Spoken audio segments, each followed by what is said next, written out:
ಸ್ನೇಹಿತರೆ ನಮಸ್ತೆ.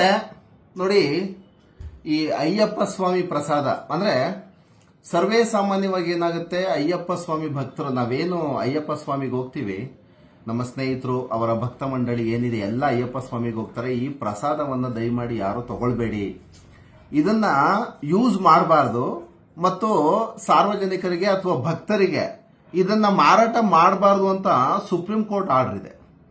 ಲಾಸ್ಟ್ 2023ನಲ್ಲೇ ಇದಕ್ಕೇನಾಗಿದೆ, ಯಾಕೆ ಇದನ್ನ ಯೂಸ್ ಮಾಡಬಾರ್ದು ಅಂತ ಹೇಳಿದ್ದಾರೆ ಅಂದ್ರೆ, ನೋಡಿ, ಯಾವುದೇ ಒಂದು ಆಹಾರ ಪದಾರ್ಥಗಳನ್ನ ಗುಣಮಟ್ಟ ಮತ್ತು ಉತ್ಪಾದನೆಯನ್ನ ಕಾಪಾಡಬೇಕು ಅಂದ್ರೆ FSSAI ನ ಲೈಸೆನ್ಸ್ ಕಂಪಲ್ಸರಿ ಇದೆ ಸ್ನೇಹಿತರೆ.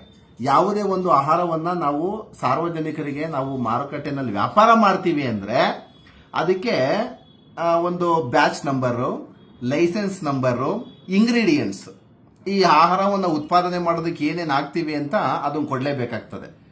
ಯಾಕಂದ್ರೆ ಇದೇನಾಗುತ್ತೆ, ಇದು ನೋಡಿ, ಈ ಅಯ್ಯಪ್ಪ ಸ್ವಾಮಿ ಪ್ರಸಾದವನ್ನು ನೀವೇನು ತಗೊಳ್ತಾ ಇದ್ದೀರಾ, ಏನು ತಗೋತೀರಾ, ಇದಕ್ಕೆ ಯಾವುದೇ ನೋಡಿ, ಇದು ಏನಿದೆ, ಇದು ಕಪ್ಪಿದು, ಇದು ನಾವು ದೇವಸ್ಥಾನವನ್ನ ದೂರೋದಾಗ್ಲಿ ಮತ್ತೊಂದು ಮಗದೊಂದು ಅಲ್ಲ. ಈ ದೇವಸ್ಥಾನದವ್ರಿಗೆ ಏನ್ ಮಾಡ್ತಾರೆ, ಈ ಕಾಂಟ್ರಾಕ್ಟರ್ಗಳೇ ಮೋಸ ಮಾಡ್ತಾರೆ. ಇದನ್ನ ಏನ್ ಮಾಡಿದ್ದಾರೆ, ಟೆಂಡರ್ ಕೊಟ್ಟಿರ್ತಾರೆ.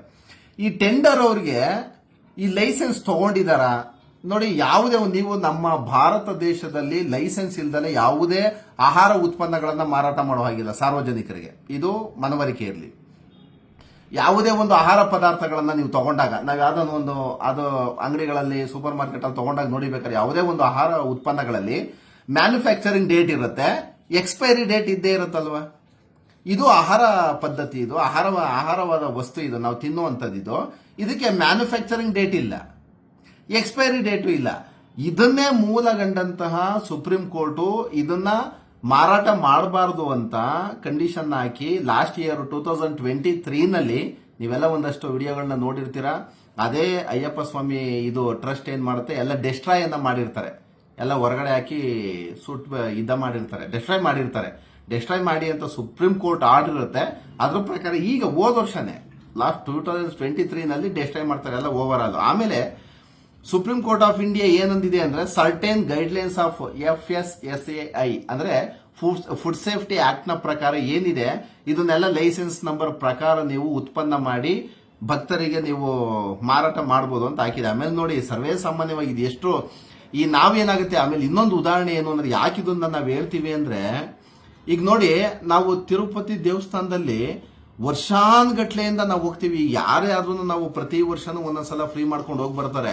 ಇಷ್ಟು ವರ್ಷದಿಂದ ನಮಗೆ ಮಾಹಿತಿ ಇತ್ತ, ಆ ಲಡ್ಡುನಲ್ಲಿ ಏನೋ ಒಂದು ಮಾಂಸದ ಇದನ್ನ ಹಾಕುವಂಥದ್ದು, ಮತ್ತೊಂದು ಮಗದೊಂದು ಏನೋ ಕಲಬೆರಕೆ ವಸ್ತುಗಳನ್ನ ಹಾಕಿ ಜನಸಾಮಾನ್ಯರಿಗೆ ಕೊಟ್ಟು ಹಾಳು ಮಾಡ್ತಾರೆ.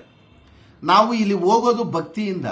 ನಾವು ಅಯ್ಯಪ್ಪ ಸ್ವಾಮಿಗೆ ಯಾಕೆ ಹೋಗ್ತೀವಿ ಅಂದ್ರೆ, ನಮ್ಮಲ್ಲಿ ಒಂದು ಆಧ್ಯಾತ್ಮಿಕತೆ ಇರುತ್ತೆ, ನಾವೊಂದು ಭಕ್ತಿ ಇರುತ್ತೆ, ನಾವು ದೇವಸ್ಥಾನಕ್ಕೆ ಹೋಗ್ತೀವಿ, ಪೂಜೆ ಮಾಡ್ಕೊಂಡ್ ಬರ್ತೀವಿ. ಆದ್ರೆ ಈ ಕಾಂಟ್ರಾಕ್ಟರ್ ಇರ್ತಾರಲ್ಲ, ಈ ಆಹಾರ ಇದೇನಿದು, ಇದು ನಮ್ಮ ಪ್ರಸಾದವನ್ನ ಉತ್ಪನ್ನ ಮಾಡುವಂತ ಕಾಂಟ್ರಾಕ್ಟರ್ಗಳು ತಗೊಂಡಿರ್ತಾರಲ್ಲ, ಇವ್ರದ್ದು ಹೆವಿ ಮೋಸಗಳಿರುತ್ತೆ. ಅದಕ್ಕೆ ಹಾಕ್ಬಾರ್ದು ಇಂಗ್ರೀಡಿಯೆಂಟ್ಸ್ ಹಾಕ್ತಾರೆ, ಏನೇನೋ ಕಲಬೆರಕೆ ವಸ್ತುಗಳನ್ನ ಹಾಕ್ತಾರೆ, ಜನಗಳನ್ನ ಮೋಸ ಮಾಡ್ತಾರೆ. ಅಕಸ್ಮಾತ್ ಇದನ್ನ ನಾವು ಅಯ್ಯಪ್ಪ ಸ್ವಾಮಿ ದೇವಸ್ಥಾನ, ನೀವು ಯಾವುದೇ ಫುಡ್ ವಸ್ತುಗಳು ಅಂತ ತಿಳ್ಕೊಳ್ಳಿ, ಮ್ಯಾಕ್ಸಿಮಮ್ 3 ದಿನ, 6 ದಿನ, 15 ದಿನ, within the days of 15 days ಅಂತ ಹಾಕಿರ್ತಾರೆ. ಇನ್ನೂ ಮೋರ್ ಮ್ಯಾಕ್ಸಿಮಮ್ ಅದಕ್ಕೇನಾದ್ರು ಪ್ರಿಕಾಷನರಿ ಮೆಜರ್ಸ್ ತುಂಬಾ ಚೆನ್ನಾಗಿ ತಗೊಂಡಿದ್ರೆ ಫುಡ್ ಐಟಮ್ಸ್ ಮಾತ್ರ ಯಾವುದೇ ಕಾರಣಕ್ಕೂ 30 ಡೇಸ್ ದಾಟಂಗಿಲ್ಲ. ಆಮೇಲೆ ಸರ್ವೇ ಸಾಮಾನ್ಯವಾಗಿ ಮೋರ್ ಮ್ಯಾಕ್ಸಿಮಮ್ ಬಂದು 90 ಡೇಸ್ ದಾಟಂಗಿಲ್ಲ. ಇವೆಲ್ಲ ರೂಲ್ಸ್ ಇರುತ್ತೆ. ಇವೆಲ್ಲ ಏನಾಗುತ್ತೆ, ಹಸಿ ಪದಾರ್ಥಗಳು ಅಂದ್ರೆ ಇವು ಏನಾಗುತ್ತೆ ಅಂದ್ರೆ, ಇವನ್ನ 5 ಡೇಸ್ ಇರುತ್ತೋ, 3 ಡೇಸ್ ಇರುತ್ತೋ, 7 ಡೇಸ್ ಇರುತ್ತೋ ನಮ್ಗೆ ಗೊತ್ತಾಗೋದು ಹೇಗೆ.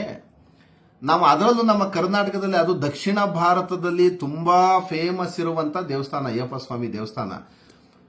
ಲಕ್ಷ ಗಟ್ಟಲೆ ಹೋಗುತ್ತೆ. ಆಮೇಲೆ ಇದು ಪ್ರತಿ ವರ್ಷ ಎಷ್ಟೋ 15 ಲಕ್ಷ ಟನ್ ಏನೋ ಉತ್ಪಾದನೆ ಮಾಡ್ತಾರಂತೆ.